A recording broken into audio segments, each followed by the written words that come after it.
하나님 말씀 봅니다. 하나님 말씀은 욥기 11장부터 15장까지입니다.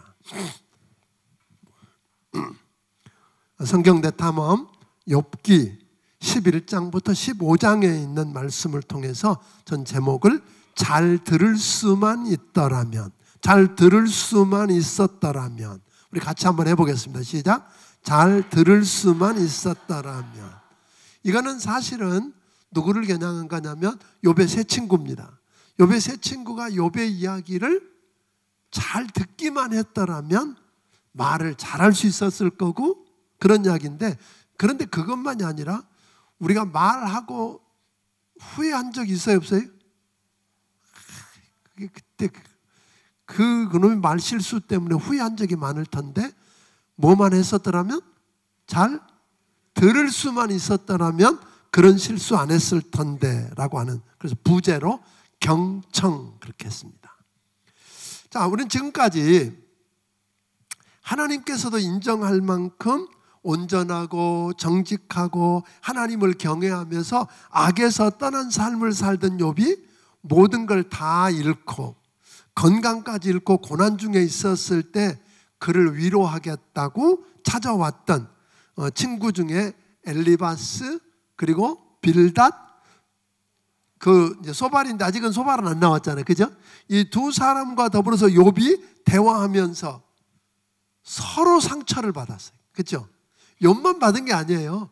그 사람들도 상처를 입고 답답해하는 모습을 보게 됩니다. 11장에는 욥의 세 번째 친구인 소발이 엘리바스와 빌닷의 말을 듣고 9장 10장을 통해서 변론하면서 탄식하는 욥의 말에 대해서 반론을 제기하며 비판하는 모습을 우리에게 보여줍니다. 욥의 세 친구가 나이가 많으냐, 더 논리적이냐, 경험이 있느냐, 또 어떤 인간적 스타일로 접근하느냐와 상관없이 욥과 더불어 나오는 대화의 핵심은 뭐였어요? 인과응보였어요. 인과응보 교리라는 잣대로 욥을 죄인 취급하면서 정죄하고, 그러면서 당연히 죄인이니까 회개하고 하나님께 돌아와야 된다고 하는 것이었습니다. 11장에 나오는 소발은 하나님이 정의로우신 분이라고 하는 걸 입증하기 위해서 전통적 지혜요 경험으로 확증된 인과응보 교리를 어떻든 옹호하려고 하는 자세를 보입니다. 소발은 세 친구 가운데 제일 그 정서적인 감정이 격렬했던 사람 같아요. 그래서 아주 격정적으로 욥을 아주 극단적으로 정죄하는 걸 보게 됩니다. 소발은 자신의 무고함을 주장하는 욥을, 내가 고난과 어려움을 당하는 것은 내가 범한 뭐라고? 죄 때문이라고. 네가 지금 고난당하고 어려움 당하는 건 뭐가 증명한다고? 네가 죄인이라는 걸 그게 증명하고 있다고 정죄를 하는 겁니다. 그리고 소발은 욥은 말만 많은 어리석은 자로 취급하면서 욥은 말만 많고 실제로는 그 말로 참던 지혜를 조롱하고 있다고 지금 비난하고 있는 것을 보게 됩니다. 2절 3절을 한번 읽어보겠습니다. 2절 3절을 같이 읽어봅니다. 시작. 말이 많으니 어찌 대답이 없으랴. 말이 많은 사람이 어찌 외롭다함을 얻겠느냐. 내 자랑하는 말이 어떻게 사람으로 잠잠하게 하겠으며 내가 비웃으면 어찌 너를 부끄럽게 할 사람이 없겠느냐. 여러분들이 성경을 공부할 때 어떤 경우는 그 말이 무슨 말인지 이해가 잘 안 될 때 있죠. 그럴 때에 그 다른 번역본을 이렇게 보면 이해가 될 수 있어요. 제가 새 번역으로 한번 읽어드리면 이렇습니다. 내가 하는 헛소리를 듣고서 어느 누가 잠잠할 수 있겠느냐. 말이면 다 말인 줄 아느냐. 내가 혼자서 큰 소리로 떠든다고 해서 우리가 대답도 하지 못할 것이라고 생각하느냐. 내가 우리를 비웃는데도 너를 책망할 사람이 없는 줄 아느냐. 이해가 돼요? 안 돼요? 이게 귀에 확 들어왔어요. 저도 그래. 그래서 제가 여러분들에게 좀 읽어주면 좋겠다 그런 생각이에요. 그러니까 가끔은 여러분들이 성경을 공부할 때 이런 다른 번역본을 옆에다 놓고 이해가 안 될 때 비교하면 도움이 될 거다. 그렇게 아주 몰아붙였잖아요. 또 소발이 욥이 내 돈은 정결하고 나는 주께서 보시기에 깨끗하다 하는구나 하고 욥의 말꼬리를 딱 잡고서 지금 덤비는 거예요. 욥이 하나님 앞에서 정결하게 살려고 애썼다는 말이고 자기 잘못이 없었는지 알고 싶다는 탄식하는 가운데 나온 이야기인데 그 의미를 곡해하고 있는 모습 그대로가 아니라 내가 생각하는 그리고 내가 상상하는 대로 상상하는 어떤 가상의 이미지를 만들어 가지고 그한테 딱 더 씌워놓고 적을 만들어 놓고 거기다가 화살을 쏘아대는 게 지금 소발의 이야기라는 거예요. 즉 욥이 조상들을 통해서 옳은 전통을 통해서 만들어진 인과응보의 진리에 욥이 저항하고 왜곡된 교리를 제시하려는 불순한 동기를 갖고 있다면서 규정하고 공격하는 모습을 우리에게 보여주는 겁니다. 소발은 욥이 당하고 있는 고난과 어려움은 욥이 지은 죄 때문이고 하나님이 그 죄 때문에 뭐하는 거다? 벌을 주신 거라는 거예요. 그러니까 하나님이 벌을 주시긴 주셨는데 네가 지은 죄에 비하면 이 벌이 오히려 경하다고 너무 가볍다고 지금 그러고 있는 거죠. 그러니까 욥의 입장에서 생각하면 뭐예요? 막 속이 터지고 막 분통이 터지고 지금 그러는 상황을 만들어가는 거예요.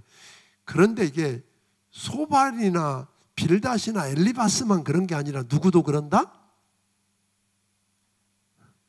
아멘이지라.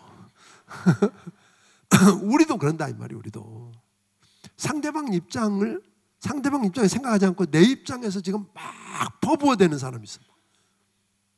이런 이야기들을 지금 하고 있는 겁니다. 그러니까 하나님이 지금 봐주셔갖고 너 그만한 줄 알아. 지금 욥이 당한 게 얼만데 자식 다 잃고 재산 다 잃고 건강 잃고 명예 잃고 다 잃었는데 네가 경하다는 거 그런 이야기 들으면 여러분 어떡하겠어요? 그리고 뭐 특별히 죄 때문에 온 게 아니라 그거는 자기가 경험 안 해봤으니까 전혀 모르는 거거든요. 이것을 보면 욥 너는 아마 우리가 알지 못하는 더 심각한 엄청난 무슨 죄가 있는지 모른다 그러면서 그게 뭐냐고 막 지금 정죄를 해대는 겁니다. 소발은 욥에게 지금 내가 보기에 하나님이 부당해 보이지만 그의 오묘함과 전능함을 네가 어떻게 알 수 있느냐. 그러니 저항하지 말고 무조건 항복하고 하나님 앞에 나와라. 지금 이런 얘기. 그러니까 소발이 하는 말이 옳은 말이야 안 옳은 말이야? 다 옳은 말이요. 하는 말 중에 틀린 말이 없어요. 근데 옳은 말이라고 막 퍼대도 된다? 아니에요. 옳은 말이지만 지금 해야 될 말인지 이 상황에서 해야 될 말인지 우리 생각해 봐야 된다는 거죠. 그리고 그 말을 어떻게 해야 되는 건지. 그러나 소발은 불의를 심판하시고 어긋난 관계를 바로잡기 위해 역사 속에 개입하시는 것을 꺼리지 않는 하나님을 몰랐어요. 은혜가 풍성하시고 자비롭고 노하기를 더디하시는 하나님, 약자들의 고통 때문에 함께 아파하시는 하나님을 아직 모르고 있다는 겁니다.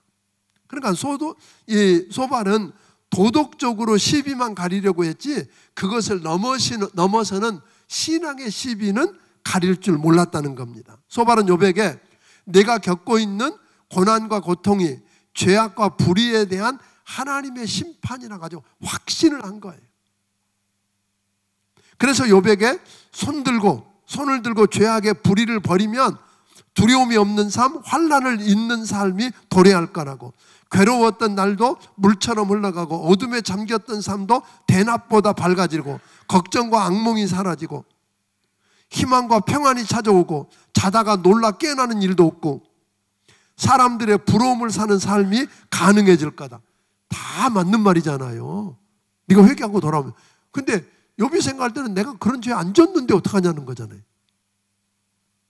그래서 욥에게 위로가 되고 바로 그렇게 하면 되겠구나 하고 욥이 시도했어요?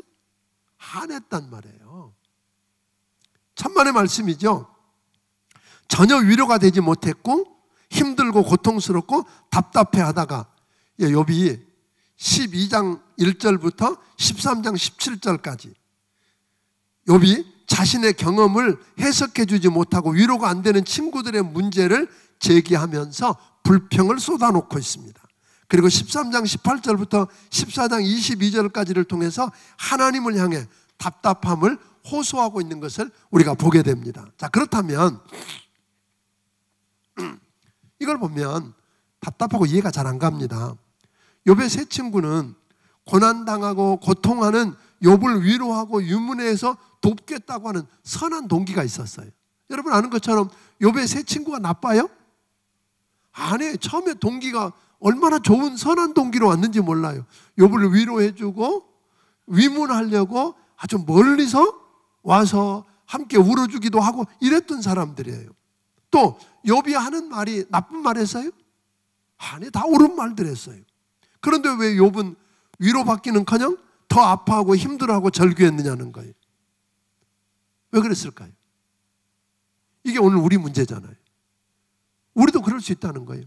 좋은 동기로 시작했고 나는 틀린 말 하나도 안 했는데 상대방이 막 가슴을 쥐어뜯으면서 힘들어하는 경우 있었어요? 있단 말이에요. 그것은 말을 잘 못했기 때문이다. 근데 욥과 소발과 엘리바스와 빌닷 보니까 말 잘 못해요? 아, 말 청산유수였어요? 변호사처럼 잘했어요? 어나운서처럼 말 잘했어. 뭐가 문제예요? 저는 여러분들에게 책 한 권 소개하고 싶어요. 그 위스덤 하우스에서 나온 책인데 조신영, 박연찬이 쓴 경청이라는 책이 있어요. 기독교 서적은 아닌데 우리 기독교 백화점 가면 있어요. 준비해 놓으실 거니까 거기가 꼭 그렇게 빨리 읽는 분은 한나절이면 읽을 수 있어요. 한나절이면 가볍게 읽을 수 있는 책인데 좋아서 저는 2번을 읽었어요. 제가 기억하기에 그 책을 2권을 샀고 2번을 읽었어요. 자, 거기 보면 이런 이야기예요. 우리가 욥이 지금 욥과 세 친구 사이의 문제, 또 우리가 겪을 수 있는 그런 문제들을 보면 뭘 이야기하냐면 말을 좀 잘하면 좋겠다 그런 거예요. 아까도 이야기한 것처럼 말을 잘한다고 하는 말을 오해하지 않아야 된다고 하는 걸 전제했었어요. 그러니까 예를 들면 우리는 누군가하고 대화를 하려고 하면 어떻게 하죠?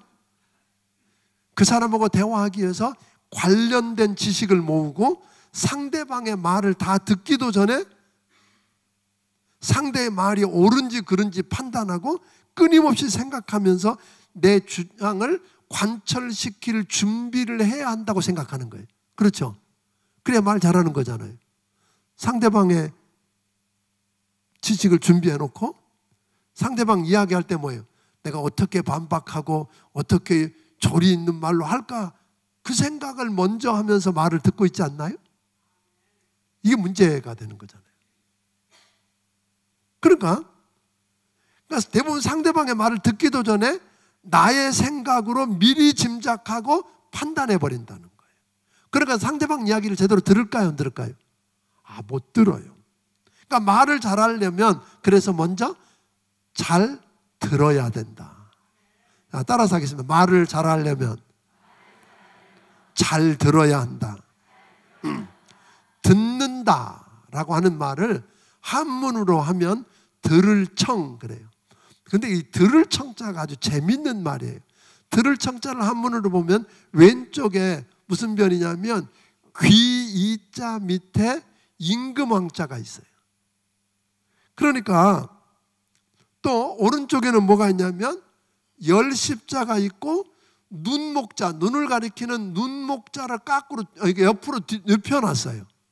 옆으로 눕혀놓고 그 밑에 한일자를 쓰고 마음심자를 써놓은 게 뭐라고요? 청자예요. 그 한문 청자 있으면 하나 보여줘 봐요.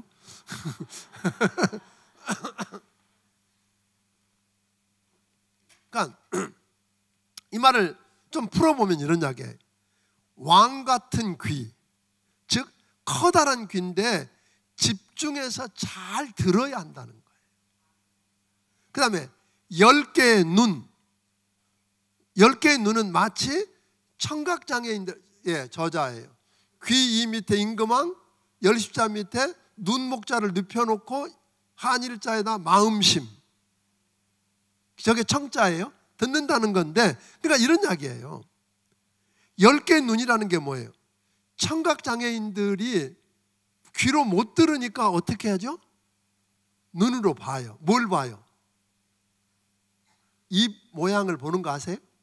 입 모양도 보고 입 모양만 보는 거 아니에요. 표정, 제스처, 그걸 하나도 안 놓치려고. 그래서 그거 못 듣지만 다 알아듣는 경우 많아요. 그러니까 그걸 가리켜서 독순술이라 그러더라고요. 독순술이에요. 그러니까 그런 심정으로 상대방을 하나도 빠뜨리지 않고 뭘 봐요? 말을 안 놓치려고 입술 보고 제스처, 표정 하나도 빠지지 않고 읽어내는 독순술을 하는 심정으로 상대와 일심, 같은 마음이 되어서 듣는 것. 이게 뭐예요? 듣는 거다.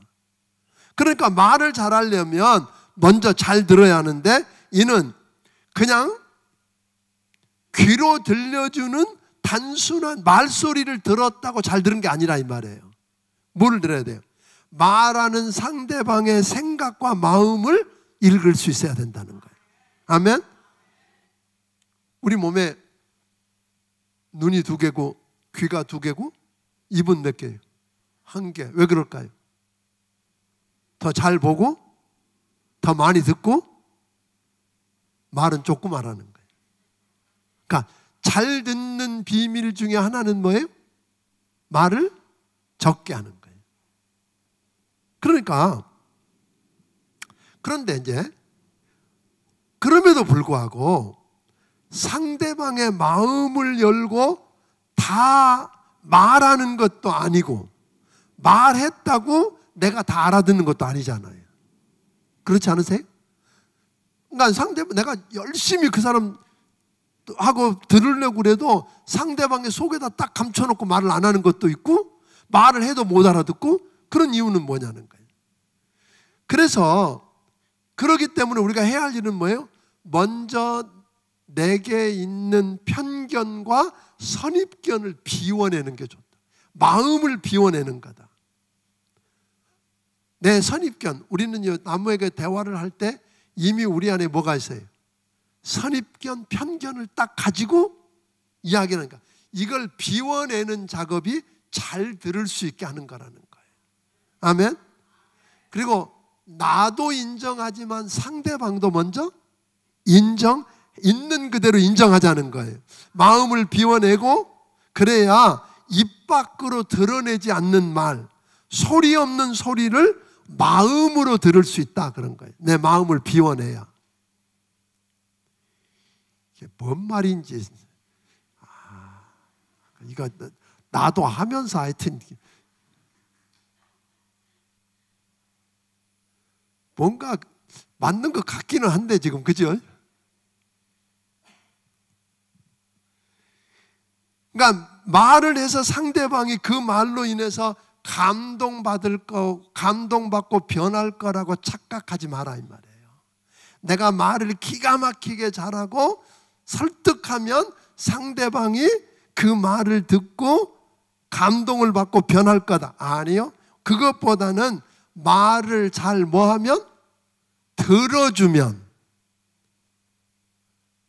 그냥 듣는 게 아니라 뭘로? 눈으로? 몸으로? 마음으로? 잘 들어주면 그렇다, 이 말이에요. 잘 들어주면. 그러니까 말 잘하는 사람이, 우리가 한번 좀 생각해 볼 필요가 있어요. 말 잘하는 사람이 되려고 하면 아까 우리가 뭐 해야 된다 그랬어요? 말을 잘 들어줘야 된다 그랬어요.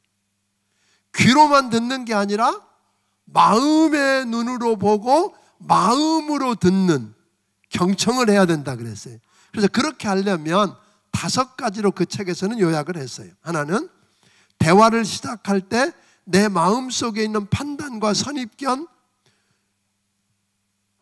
충고하고 싶은 이런 생각들을 모두 비워내는 거다, 먼저. 그리고 그냥 들어주자.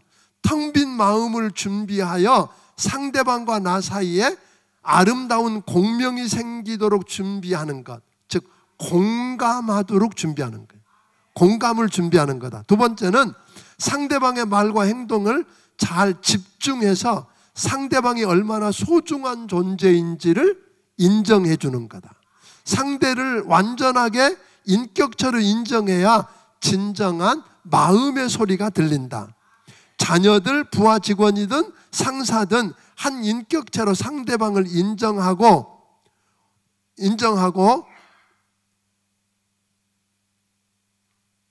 인정해야 된다는 건데, 그러니까 상대를 먼저 뭐 해야 된다고요? 인정하라는 거예요. 아까 그냥 공감을 준비해야지. 공감하도록 준비할 뿐 아니라 상대를 인정하고, 세 번째는 말하기를 절제해야 된다. 말을 배우는 데는 2년 걸린대요. 침묵을 배우는 데는 60년 걸린대요. 그러니까 누구나 듣기보다 뭐 하기를 좋아해요? 말하기를 좋아해요. 왜 말하기를 좋아할까요? 내가 먼저 이해받고 싶고, 내가 먼저 이해받고 싶은 욕구가 강하기 때문에. 상대방에게 누구를 이해시키려고 그러는 거예요, 지금. 나를 먼저 이해시키려고 하니까.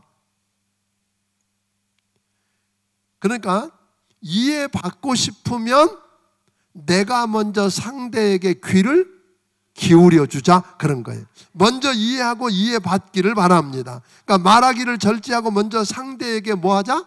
귀를 기울이자. 네 번째로는 겸손하게 이해하자.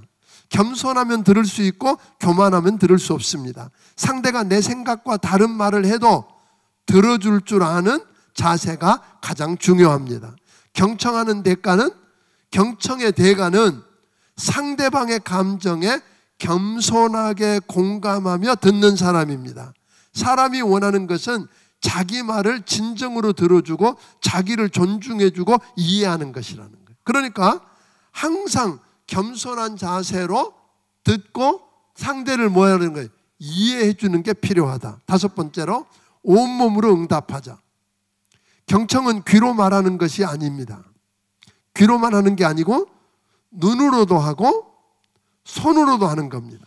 상대의 말에 귀를 기울이고 있음을 계속 표현하자는 거예요. 상대방에게 내가 지금 듣고 있다고 하는 것을 그 사람이 이야기를 하면 요약을 해서 짤막하게 이런 이야기란 말이지요 라고 확인해 준다든지, 아 그래요? 네. 아 그렇군요. 저 그랬었어요. 이렇게 하면서 뭐 내가 지금 말로 표현할 뿐 아니라 뭘로? 눈으로도 지금 내가 당신 말을 듣고 있다는 사인을 눈으로도 보이고 손으로도 때로는 이렇게 손으로도 표현해주고 온 몸을 가까이 다가가고 하는, 그래서 온 몸으로 그런 표현을 하면 어떨까? 아멘. 시 한 편을 썼더라고요. 이야기를 들어달라고 하면 당신은 충고부터 시작하지. 나는 그런 부탁 한 적 없어. 이야기를 들어달라고 하면 그런 식으로 생각하면 안 된다고 당신은 말하지. 당신은 내 마음을 짓뭉개지. 이야기를 들어달라고 하면 내 대신 문제를 해결해 주려고 하지. 내가 원하는 것 그런 것 아니야. 들어주세요. 내가 원하는 건 이것뿐. 아무 말하지 않아도 돼. 아무것도 주지 않아도 돼. 그저 내 얘기만 들어주면 돼. 이게 한편의 시인데 공감이 가세요? 예. 그러니까 누군가가 여러분에게 그래 줬으면 좋겠지요. 왜 말이 없어요? 뭐 함정 있는 것 같아. 그래 줬으면 좋겠잖아요. 예, 그래요. 다 그래 줬으면 좋아요. 그러려면 누군가 그래 주기를 바라면 내가 그렇게 먼저 하자는 거죠. 그래서 우리 주님이 황금률을 통해서 가르쳐 줬잖아요. 너희는 누가 너희를 대접하기를 바라는 대로. 그렇죠? 다른 사람이 내게 이렇게 해주기를 바라는 대로 내가 먼저 그렇게 하라는 거잖아요. 그게 황금률이잖아요. 아멘? 자, 근데 이 문제는 솔직하게 보니까 이걸 준비하다 보니까 그 이야기 내 이야기더라고요. 모르겠어요. 목사는 또 말하기를 되게 좋아하잖아요. 전 상담을 잘 못해요. 내가 그래서 언젠가 우리 아들이 그 아들 목사가 그러더라고. 자기가 뭐 상담을 전공해 보면 내가 대뜸 반대했죠. 넌 상담 안 돼. 그래서 왜요? 그래서 상담을 하려고 그러면 먼저 상처를 많이 받아봐야 돼.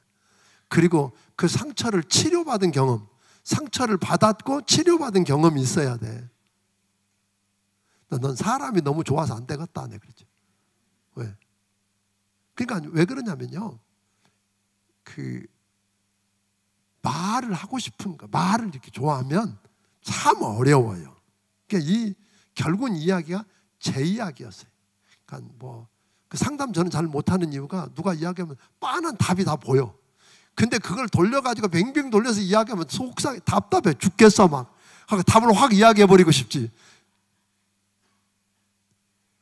그게 어떻게 내 이야기만 되겠어요? 솔직히 말하면 다 우리가 그러지. 그걸 그러냐고 그러고 끝까지 공감해주고 못 들어. 그러니까 해답이 안 돼. 그러니까 저 사람이 감동이 없는 거예요.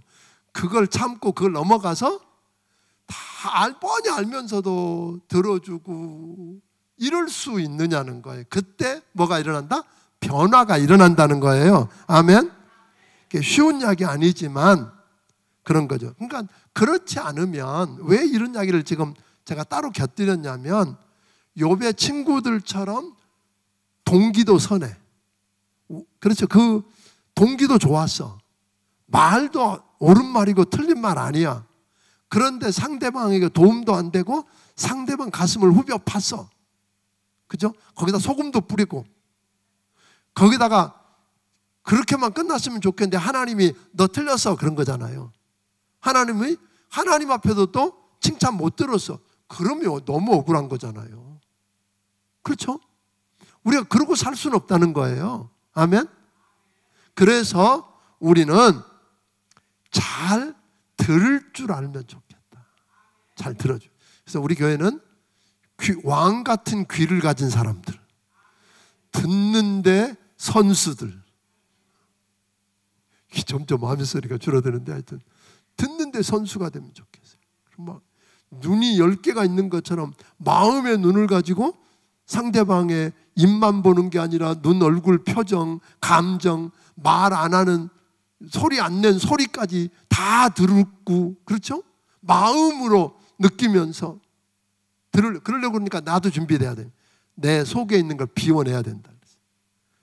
감정, 선입견, 내 어떤 그 지금까지 공부한 거 이런 것들, 그 사람의 잘못 이런 것들을 가지고 있으면 제대로 들을 수가 없고 제대로 못 들으면 상대방은 아까 내가 말 잘한다고 상대방이 변하는 게 아니라 뭐다? 잘 들으면 변한다는 거예요. 자, 이사야서 50장 4절 한 절 읽어보고 넘어가겠습니다.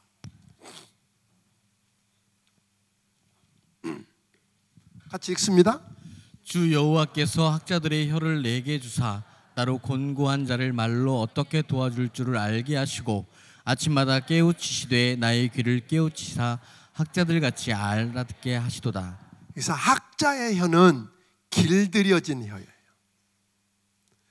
길들여진 혀를 내게 주사 나로 곤고한 자를 말로 어떻게 도와줄 줄을 알게 하시고 아침마다 깨우치시되 나의 귀를 깨우치사 학자같이 알아듣게 하옵소서.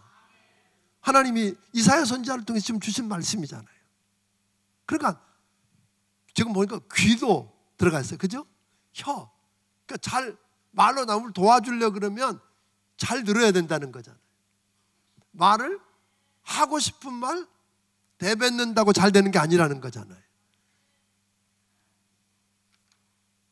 그러니까 말 잘하는 건 그냥 훈련만 갖고 되는 게 아니라 뭐도 필요해요? 훈련이 필요한 거예요. 그러니까 하나님의 은혜가 필요한 거예요. 그래서 우리도 기도했으면 좋겠어요. 기도해서 시편 기자가 그러잖아요. 하나님 내 혀에 재갈을 물려주시고. 왜? 생각은 그래 지금 그렇게 하고 싶어서 지금 다 머릿속에 막 여러 생각이 왔다 갔다 하지만 이게 말이 뭐예요? 내가 이게 컨트롤이 돼야 안 돼요. 진짜 컨트롤 안 되는 사람들이 있어. 말을 막 해. 생각난 대로. 근데 학자의 우리 시편 기자도 뭘 해달라고요? 재갈을 물려달라고. 제가 언젠가도 이야기했지만 제가 아는 목사님 한 분이 옛날에 놀던 사람이에요. 그냥 노는 정도가 아니라 조폭 세계에서 좀 놀았던 사람이에요. 그러니까 입만 열면 입이 뭐예요? 예수 믿고 구원받았다 그러는데 얼마나 말이 거친지. 근데 그게 자기가 잘못된 걸 아니까 고치려고 해도 이게 안 된대. 그냥 보통 때 되다가도 누가 조금만 건드리면 그냥. 그래서 그분이 주머니에서 보여주더라고요. 이런 조약돌 같은 것들을 한 10개쯤 갖고 다니더라고요. 그게 뭐냐고 그랬더니 자기가 나쁜 말 할 때마다 입에다 물었대. 입에다 넣었대. 그게 넣고 있으면 막 토할 것 같대. 또 그러면 하나 더 넣고. 그래서 그게 심하면 하루에 몇 시간도 물고 있었대. 그런데 그러다 보니까 정말 많이 이렇게 변했다고 그러더라고요. 그러니까 이게 그냥 내가 말 잘하겠다 이렇게 하고 되는 게 아니에요. 하나님의 은혜가 필요하고 기도하면서 말씀이 들어와 있는 게 다른 것이 들어와 있으면 다른 게 나가잖아요. 그런 게 필요하지만 이런 훈련도 필요하더라는 거예요. 아멘. 12장으로 돌아갑니다. 오늘 큰일 났네 나는. 목도 지금 너무 아픈데. 12장으로 돌아갑니다. 2절을 읽어보겠습니다. 2절 읽습니다. 시작. 너희만 참으로 백성으로 이루구나. 너희가 죽으면 지혜도 죽겠구나. 그러니까 여기 이 말도 세 번역으로 읽으면 그렇더라고요. 욥이 지금 그 소발의 말을 듣고 똑같다며 세 친구를 싸잡아 말하면서 지혜로운 사람이라고 너희밖에 없는 줄 아냐? 그런 얘기. 너희밖에 없는 줄 알아? 지혜는 당신들만 독점하고 있는 거 아니다. 그런 이야기.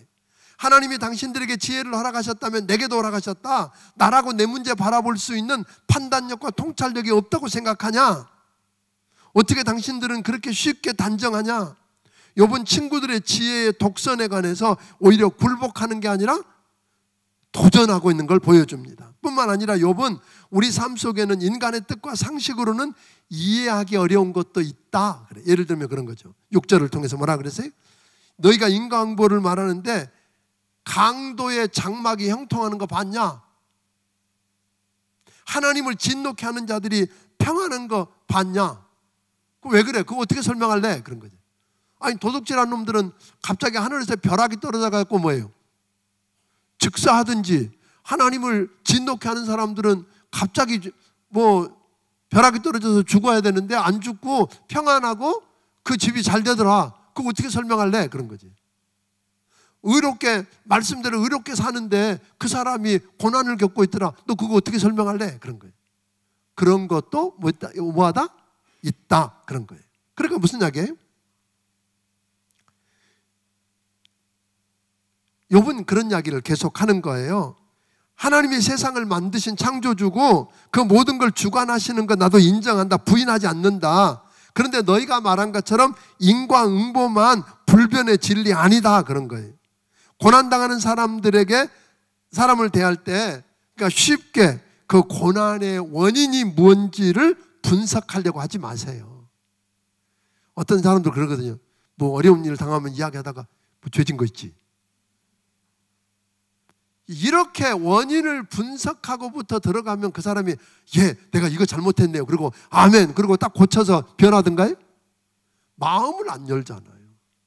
그러니까 그걸 분석하려고 하지 말고 내가 방향을 쉽게 그냥 잡아주려고 하지 말고 깊고 오묘한 하나님의 뜻을 모른다면 솔직하게 어떻게 모른다고 인정하고 조급한 결론보다는 그들의 이야기를 듣고 침묵을 통해서 하나님의 뜻이 스스로 깨달아지도록 돕는 게 어떨까? 아멘. 고난을 통해서 나를 어떻게 빚어가기를 원하시는지 조용히 하나님께 물을 수 있으면 어떨까? 그러니까 이 땅에 하나님께서 이 땅을 다스리는 방법을 찾다가 사람들이 인과응보라고 하는 교리를 발견했고 그것을 믿고 인정하며 따랐다는 거. 욥도 본래 인과응보를 교리를 믿고 따르던 사람이에요. 그런데 전혀 예기치 않은 경험을 통해서 인과응보 교리가 꼭 적용되지 않을 수도 있다, 그런 거예요. 그러니까 욥하고 세 친구들의 차이는 뭘까요? 그런 경험을 했냐 안 했냐의 차이예요. 어떤 자리에 있느냐의 차이라는 거예요. 그러니까 그런 독특한 경험을 한 사람을 내 잣대를 가지고 막 들이대면서 이야기하는 건 위험해요, 안 위험해요? 위험하다는 거예요.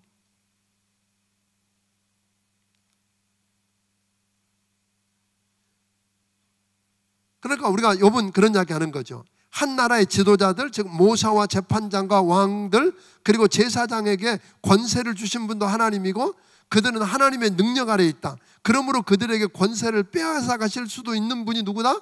하나님이다. 그런데 하나님은 만국을 다스리고 크게도 하고 망하게도 하고 광대하게도 하고 사로잡혀 가게도 하는 분이다. 그러니까 하나님은 인간의 입맛에 맞는 인과응보 교리가 아니라 그분의 뜻에 따라서 하나님이 다스린다는 거죠. 그거 우리가 다 헤아려 알 수 없지 않느냐. 그러니까 내가 알고 있는 진리라고 생각하는 것까지 그 잣대를 가지고 사람들을 함부로 옥죄지 말자, 그런 거예요. 13장으로 오면 욥은 자신을 정죄하고 있는 친구들에게서 눈을 돌려서 자신의 문제를 호소할 수 있고 해결할 수 있는 분, 하나님께 호소하기로 작정하는 거예요. 왜냐하면 13장 3절부터 4절에 보면 너희는 거짓말을 지어내는 자여 쓸모없는 의원이다. 욥도 심한 말을 하네요. 그죠? 너는 거짓말을 지어내는 자고 쓸모없는 의원. 이게 얼마나 독한 말이에요?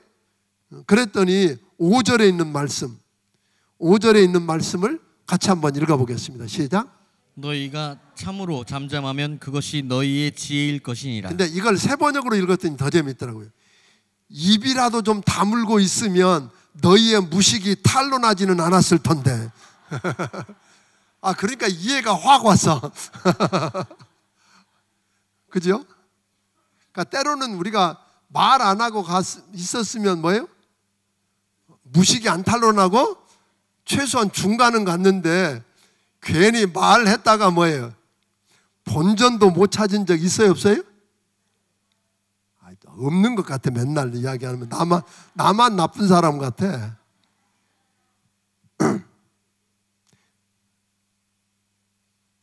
그러니까 욥은 친구들에게 13절에서 그냥 나 내버려둬, 그런 거예요. 내버려둬. 무슨 일을 닥치든지 내가 당할 테니까 내버려둬, 그런 이야기 하거든요. 근데 15절을 한번 읽어보겠습니다. 15절은 좀 여기 중요한 이야기라 한번 같이 읽어보겠습니다. 시작. 그가 나를 죽이시리니 내가 희망이 없노라. 그러나 그의 앞에서 내 행위를 아뢰리라. 근데 이거 이해가 돼요, 안 돼요? 그가 나를 죽이시리니 내가 희망이 없노라. 그러나 내가 앞에서 행위를 아뢰리라. 그런데 이 말을 거기에 보면 성경마다 보면 일자 써져 있어요. 그 성경에. 여러분 성경 보세요. 일자 써 있을 거예요. 그러니까 나뇌주. 그래서 맨 아래가 뭐라고 써 있어요? 그가 나를 죽이실지라도 나는 그를 의뢰하리니, 이 말이에요, 본래. 그러니까 욥은 어떤 생각이냐면 하나님이 나를 죽이실지라도 나는 하나님을 끝까지 의뢰하겠다, 이런 이야기 하는 거예요. 그러니까 욥이 이야기는 그런 건데, 솔직히 나는 지금 내 생활 속에 벌어지고 있는 이 고난과 절망과 안타까움과 불행에 대한 모든 이유를 나는 이해할 수 없어. 나는 그럼에도 불구하고 하나님을 신뢰합니다. 이게 욥의 고백이에요. 기가 막히잖아요. 욥이 이 결론에 도달했다 그러면 욥은 그가 만난 고난은 여러분 헛것 아닙니다. 저는 욥이 막 불평하는 것 같고 하나님 앞에 막 불손하게 따지는 것 같아도 욥의 속 내심은 뭐예요? 그거 나 다 이해 못하고 그것 때문에 하나님이 나를 죽이신다고 하더라도 나는 이 일을 제기하는 게 아니라 하나님을 여전히 신뢰하겠습니다. 이게 오늘 여러분의 신앙 고백이 되기를 주의 이름으로 축원합니다. 그러니까 이런 하나님이 나를 죽이실지라도 나는 하나님을 의뢰하겠다고 하는 고백을 밑바닥에다 딱 깔고 죽음을 무릅쓰고 하나님을 향해 탄식하며 호소하고 있는 것이 13장 18절부터 14장 22절이에요. 그러니까 마치 하나님을 재판장에 세워가지고 하나님을 재판장에다 세워놓고 지금 고소하는 심정으로 이야기하거든요. 그러니까 욥은 이야기는 하나님 앞에 나아가기를 결심했을 때 정당한 소송이 이루어지도록 내게 진노의 선을 대지 마시고 주의 위엄으로 두렵게 하지 마시고 나를 적으로 알고 공격하지 마시고 부르면 대답해 주시고 주님이 부르시면 내가 대답하겠다고 그러면서 침묵하고 숨어 계시는 것 같은 하나님을 향한 당혹감을 지금 이야기하고 있는 거예요.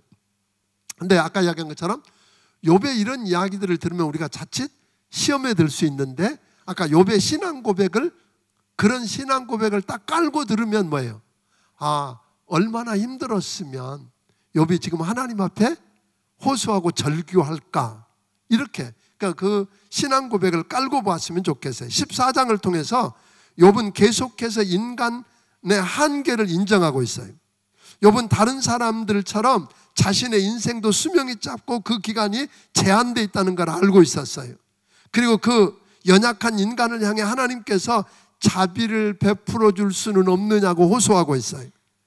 사람은 죽을 수밖에 없고 죽으면 그것을 끝나고 다시 일어서지 못할 것 같은 사람들인데 하나님이 진노를 내리실 때 숨겨주시고 감추어주시고 기억해달라고 지금 호소하고 있는 걸 보게 됩니다. 그러니까 욥이 절망에 빠지고 나락에 빠진 염세적으로 탄식하고 무너지는 것 같지만 욥은 그 절대 고독의 순간에 모든 문제의 해결의 키를 쥐고 있는 하나님을 만나고 말겠다는 결심의 순전한 표현이라는 거예요. 신뢰의 표현이라는 거예요. 아멘. 그러니까 아까 이 욥의 신앙 고백을 빼놓고 이것만 보면 우리가 오해하기가 쉽다는 거예요. 그래서 그 신앙 고백을 깔아놓고 그러니까 그 말은 결국 뭐예요? 여러분과 내 안에도 욥 같은 이런 확실한 신앙 고백이 자리 잡고 있다면 하나님 웬만하면 다 봐주고 넘어가시는 거예요. 예? 욥처럼. 15장. 욥의 긴 이 이야기를 들은 엘리바스가 그 첫 번째 여러분들이 엘리바스가 나타났었잖아요. 기억하시죠? 엘리바스가 나타났었는데 이 엘리바스가 두 번째로 다시 나타나서 욥의 불경건과 죄를 공격하는 것으로 시작합니다. 그러니까 엘리바스는 욥이 죄 때문에 고난당하고 있으면 당연히 회개하고 돌이켜서 하나님의 자비를 구해야 할 텐데 그러지 않고 고난의 이유를 묻는 등 하나님을 향해서 뻔뻔하고 아주 불손한 태도로 하나님 앞에 대한다고 불편한 심정을 쏟아놓고 있는 게 엘리바스예요. 그러니까 엘리바스는 아주 되게 착한 사람이요. 아니요. 아주 이렇게 한치도 못 벗어나고 딱 기준을 잡고 이렇게 가는 그런 사람 있잖아요. 그런 사람이었어요. 그러니까 엘리바스가 말해요. 욥 너는 하나님을 경외하지도 않고 엎드려 기도하지 않는 사람이고 죄의 부추김을 받아서 사악한 말만 쏟아내는 사람이라고 막 정죄합니다. 너 욥 너의 하는 말을 들어보니까 네 말 자체가 네가 죄 있다는 거 증거하고 있다고 막 욕합니다. 요즘 세상에서도 말하다가 여러분 이렇게 말하다가 이런 사람 봤어요? 말이 안 통하면 너 말투가 뭐 그래? 그런 사람 봤어요? 안 봤어요? 말하다가 말이 제대로 대꾸를 이렇게 논리적으로 대꾸가 안 되면 뭐예요?